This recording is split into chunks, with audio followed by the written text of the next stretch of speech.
Hello and welcome to Real Hi-Fi Help. I'm going today give you some insight, do-it-yourself information, and in the end, I'm going to show you the best speakers if you want to buy something, for example, used. Let's just start off with point number one. Do-it-yourself audio, very good alternative to buying budget to normal mid-class gear. You get a lot of value because you make the thing yourself. And number two, beware of certain parts sometimes being pretty low quality. That's typically cables, plugs, and soldering tin. These are usually the 3 points where most do-it-yourself projects fall to the ground, and they just don't deliver nearly as good a performance. So don't save on that.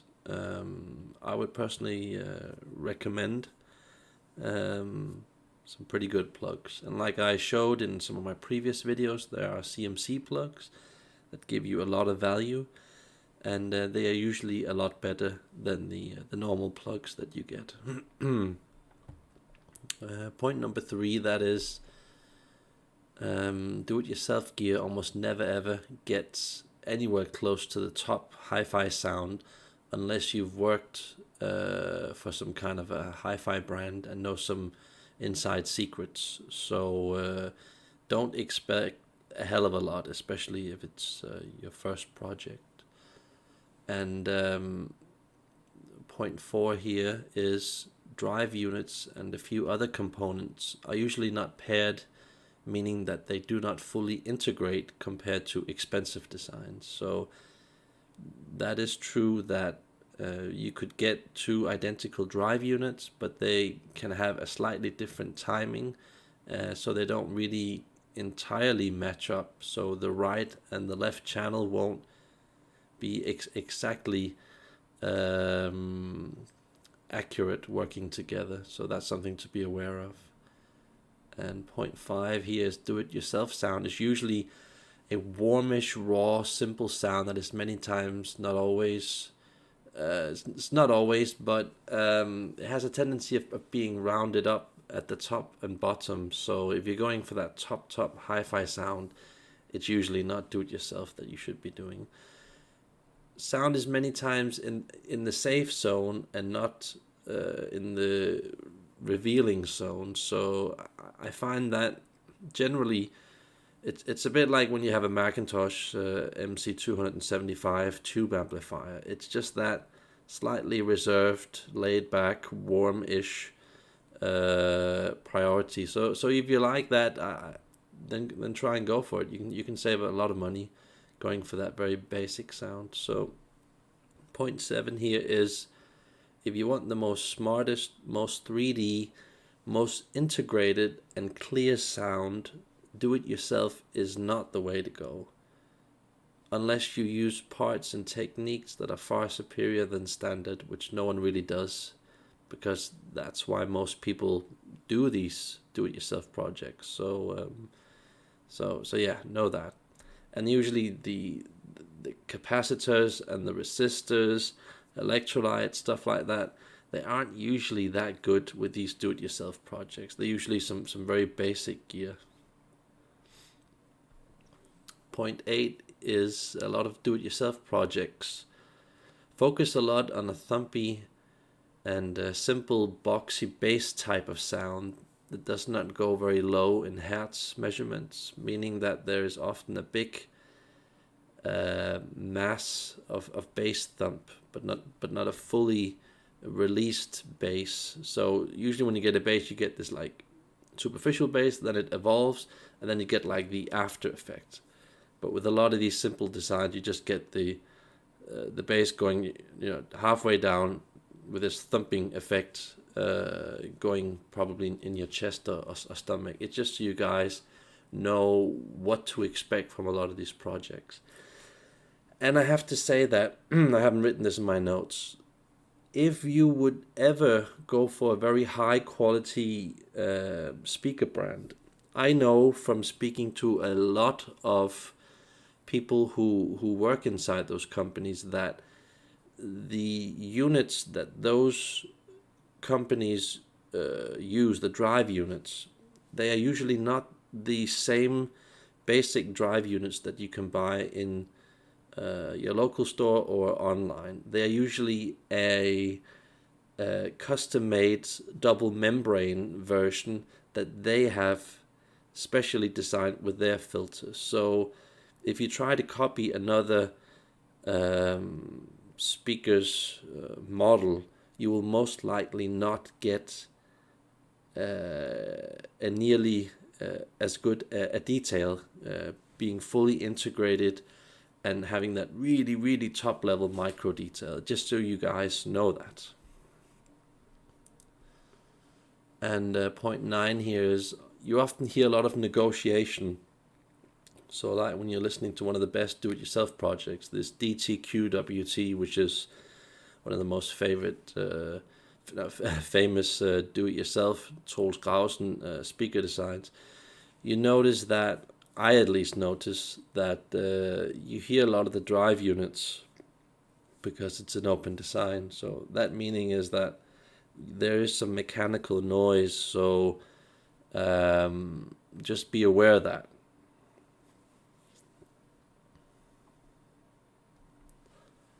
And because of the general type of do-it-yourself sound that exists, I find that a lot is more suited for the warmish LP source material and listening to music like jazz, blues, rock that is deliberate and slow. I find that as soon as you start listening to a half-bad CD recording and putting some revealing cables on these do-it-yourself projects, the sound many times falls apart, meaning that you have to stick to a more safe, warm, and deliberate swing type of sound in order for it to still be convincing. So, of course, a lot of these people who do do-it-yourself projects, they don't believe so much in quality of parts and cables and stuff like that. So that is do-it-yourself is kind of a religion where you're going in a certain direction and you're not usually doing so much about the overall cables, plugs, and things like that. These people that do many of these projects, they do not want to use time or money on these things. So yeah, I also believe that in this case, when you're dealing with this lower level of sound quality, that it is best to just stick with something more basic, so everything is within this same do-it-yourself religion type of sound. So let me just go for point 11 here, which is do-it-yourself sound is generally for people who want the effect part of the sound. So that would be a lot like listening to a JBL 100, I think it's JBL L100 Classic speaker, the new one, or a simple Wilson Audio Avalon speaker that is very old. So that is something that a lot of do-it-yourself people I've noticed do, that they create these big speakers with big drive units, and then they put some kind of a weak tube amplifier connected to it, like a Torhauge tube amplifier, or they use some kind of old ear transistor amplifier or Sugden or something like that. And for me, it's generally a bit of a headache listening to that type of sound, and it is very much a simple type of sound. So just to let you guys know what to expect. Point 12 here is, if you want getting a revealing sound that is often very evolved and has a really good black background, meaning that you have no noise or hiss sound, is almost impossible with do-it-yourself sound, especially if you want the really good micro detail and smooth supposed to say transition. Okay, smooth transition from macro to micro detail, so the speaker disappears. So yeah, you don't really get that with these low budget designs, so that you've got a high volume and you can still maintain the huge separation between the instruments, and you hear the 3-dimension deep soundstage and vocals. You don't really get that very often. Also, if you, for example, are a fan of B&W and they're really good speakers, the newer speakers around here, 2020, they have one of the few high qualities that many other speaker brands don't have, is that they have this very dark background. So even though I don't think B&W speakers, the really good ones, are generally very natural and integrated, I do find that this particular effect that they do, where they seem to remove a lot of background noise and chaos, that is pretty good. But that usually also requires a very high quality filter in order to do that. And yeah, just to let you guys know that that's probably not what you're gonna attain by going with a do-it-yourself sound, unless you're really good at what you're doing. So something very interesting is point 13 here, is that the good projects with much potential that I've heard were generally in the $2,000 to $5,000 zone of costs for the parts. But still, it was, for me, it was very undeveloped for my tastes.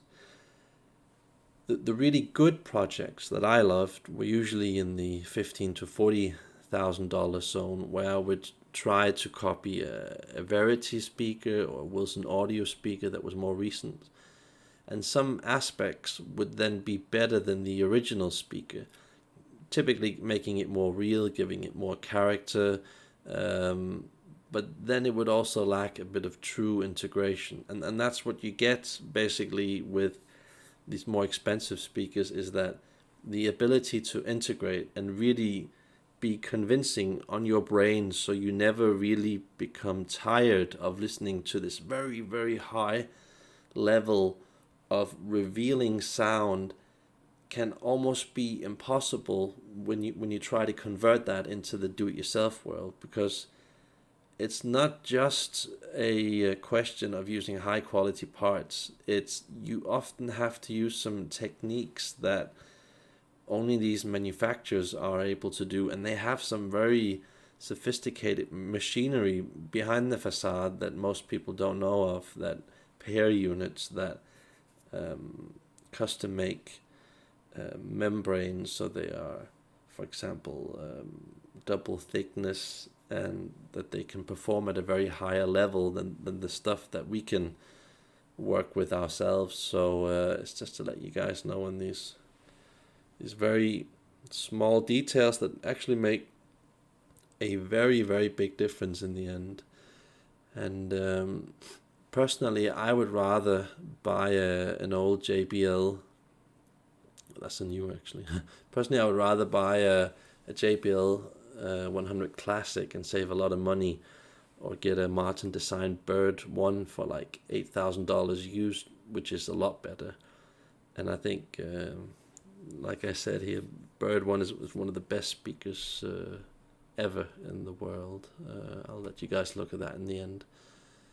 Point 14 is that I've heard a lot of do-it-yourself turntables that were actually pretty good, but do-it-yourself rears weren't really one of them. So I found out that a lot of do-it-yourself rears are pretty bad.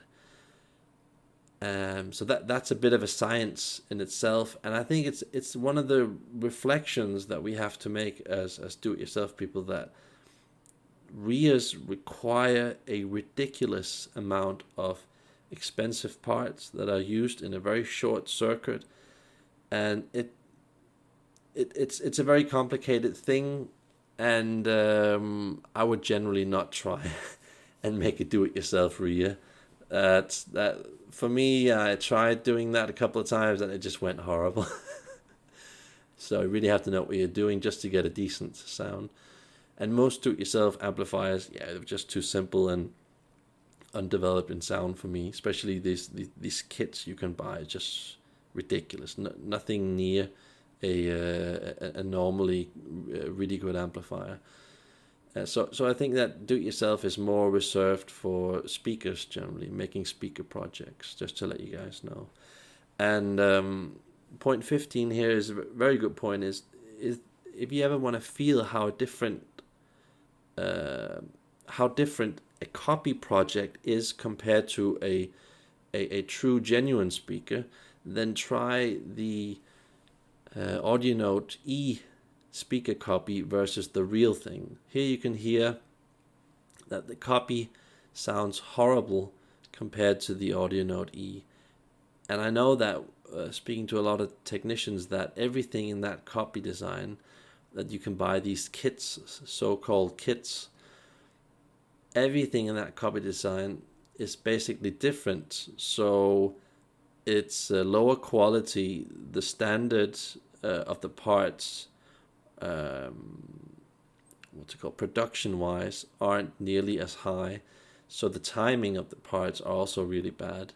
And I know from actually a lot of people who have the original speaker where they tried to just do a small tweak, like changing one of the capacitors in one of these AudioNote E speakers, and that it just went horribly wrong. So they had to take it back to the dealer, and they had to do it, and that ended up costing them a lot of money. So just to let you guys know, these A&E copy speakers are generally really bad representation of what an AudioNote speaker sounds like, just to let you guys know that. And point 16 is that if you ever go into do-it-yourself, I suggest actually trying this OBL15 speaker that is easy and open design at the back, so you can easily make your changes. And if something goes wrong, you can always take the filter out and take it to a professional, for example. So it's a good speaker to work with, very ugly, but pretty efficient. So if you ever want to get working on some do-it-yourself project, try that. That's actually a lot easier to work with than all of these closed designs. So that's a very good tip for you guys. So point 17 here is, remember that the less units and parts you have, the less that can go wrong, and the more it is easy to integrate the sound, which is crucial. So it's good to forget about making a big and cheap speaker with like 8 to 20 drive units. It's probably most likely going to suck really bad and be very confusing. So one of my first speakers had I think it had 8 drive units on it, and some very thick and cheap silver cable, I think from Supra. And it was just so confusing. There were some pieces of music that actually sounded pretty good, but once you started listening to complex and sophisticated music, you could just hear that. Oh, it was just horrible.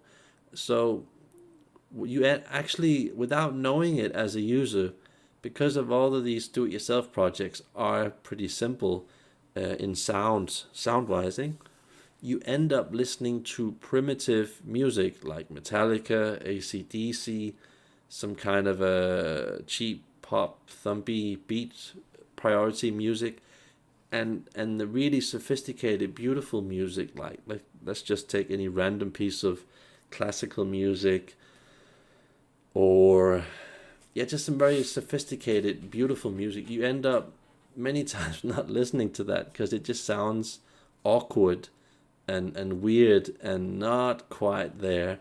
Like the speaker isn't intelligent enough to convey that message that the artist has. So it's something to take into consideration. So actually, when I had some of my first do-it-yourself speakers, I just listened to techno music. It's really primitive, horrible, manly music like Metallica and AC/DC, which sometimes can be okay. But I really felt like I lost a lot of my music collection just by having a really bad do-it-yourself speaker. So it's just to let you guys know. And point 18 is, many do-it-yourself parts are cheap because they do not conform to a certain manufacturer standard. I think I covered this earlier, meaning that you can have 10 resistors that are the same type of resistor, but they're all slightly different sound-wise and timing-wise because the production wasn't quite a success. So instead of them ditching all the parts, this manufacturer, then they just sell them off as do-it-yourself parts. So you guys have to know that's one of the reasons why do-it-yourself sound usually isn't so sophisticated and has that last bit of micro detail. And in the end, if you're not satisfied with your project, you might want to have someone who's a professional to have a look at your project to correct some of the potential mistakes, or do some, for example, some filter correction in the speaker filter. And a very interesting project to try is the DTQWT Mark III speaker project. That is one of the very, very best speaker do-it-yourself projects in the world. Very popular. And but when you receive it, what I would suggest is that you do this. You only use AudioNote soldering tin and AudioNote Maestro silver speaker terminals. It creates such a better integrated sound, a lot more clear, a lot more integrated, just a lot more developed, and you get rid of a lot of this foggy, boxy, boomy sound, and it almost fully disappears and becomes something really, really beautiful. It almost feels as if you're getting a standard $20,000 or $30,000 speaker.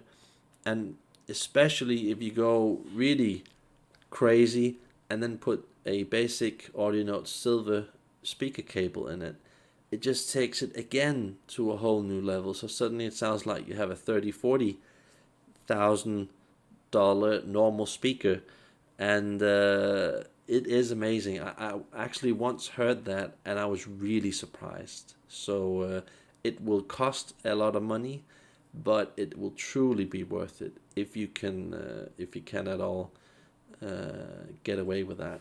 I know a lot of people who did that, and they're not buying a store speaker because of that.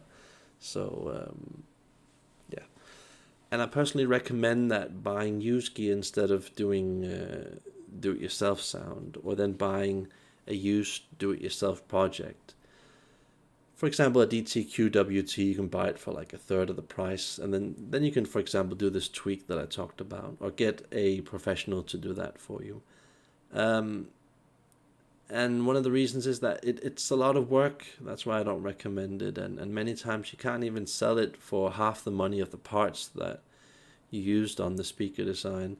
Plus, then you've lost a lot of months of labor that you've put into the project. So that's just my personal recommendation. I know a lot of people want to try and do some do-it-yourself projects. I have done some Troels Graversen do-it-yourself projects, and they're actually very good. They give you a lot of value for the money, and that's one of the few sites that I would recommend that has a pretty good high quality as a standard. So now, last thing to cover is, if you ever want to try some of the very best speakers that I've ever heard, the best speaker that I've ever heard is the AudioNote A&E series. There are about 18 different models. I have the mid model, and of course the higher you go, the more it costs. That is a truly fantastic speaker that, especially in regards to naturalness and full integration, is just on such a high level you almost don't hear it from any other brand. I would believe that even the bottom model, I can't remember if it's called LX or whatever, even the bottom A&E series of speaker model, I would believe that it still would basically beat any Harbit speaker, any Fantasteen, any JBL speaker, pretty much any speaker. I wouldn't say any speaker in the world, but most speakers in the world. And especially the mid to high models, they just completely thrash everything out there. That's what I think. A good speaker to take into consideration, especially if you live in America, is this Fantasteen 1CI speaker. You don't really get it in Europe, which is a pity.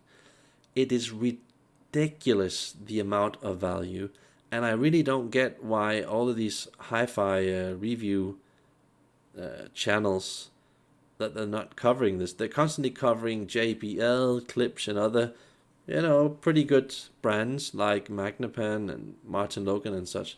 But I feel that this is a true gem that you really have to go for. And it's the 1CI model, not the 1C model. The 1C model is an old, less developed sound. So the 1CI model is a lot better. You can probably get that for only like $500 used. Ridiculous, okay? So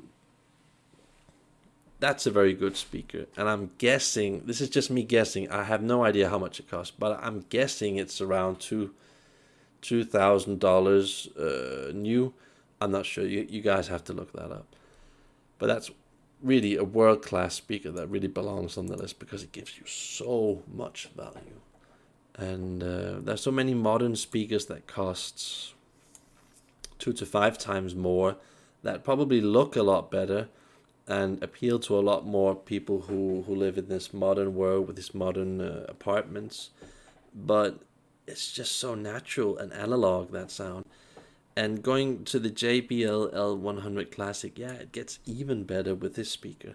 Of course, it costs a lot more, but the value that you are getting with this speaker is crazy. That is a speaker that would easily fit with a lot of amplifiers out there. So, and it's really easy to drive, This is a bit difficult to drive. This speaker up here is very efficient, but I usually only recommend it with tube sounding equipment, especially if you got a triode amplifier. Now, this is one of the most precious speakers I've ever heard. Fantastic sound. You can almost not get a hold of this speaker. I don't know how many there are in the world. This is the first model that they made, I'm guessing 10, 15 years ago. Martin designed Bird 1 speaker. It's a crazy detailed monster that has one of the best high resolution effects ever. So 3D, so intense, and it's just this Ecotone ceramic sound at its best. It almost doesn't get better than this. I've heard speakers that cost $100, $200, $300,000, even a couple of million, that weren't quite as good as this speaker. Of course, they had a lot more bass and authority, and they did some other aspects a lot better than this speaker. But you just have to try this speaker. One day I am going to buy this speaker for myself. Currently, they're on a Bird 2 model, but I just don't consider the Bird 2, the newer version, as good. I don't know what they did. I think it's something to do with the treble that they haven't quite built the tweeter in the same good way. But if you ever want one of the best ever diamond tweeters in the world with some of the best ceramic sound that exists on this planet, try this speaker. Especially if you have a small-ish room and you have some side walls and back walls relatively close, this speaker is really going to perform and sound ridiculously good. For some people, it might be a tiny bit too modern, intense, and unnatural, but I was really impressed with this speaker, especially the crispness of the vocals, and especially the sound effects. Sound effect wise, it was just off the scale. So that's one of the speakers that I'm going for later.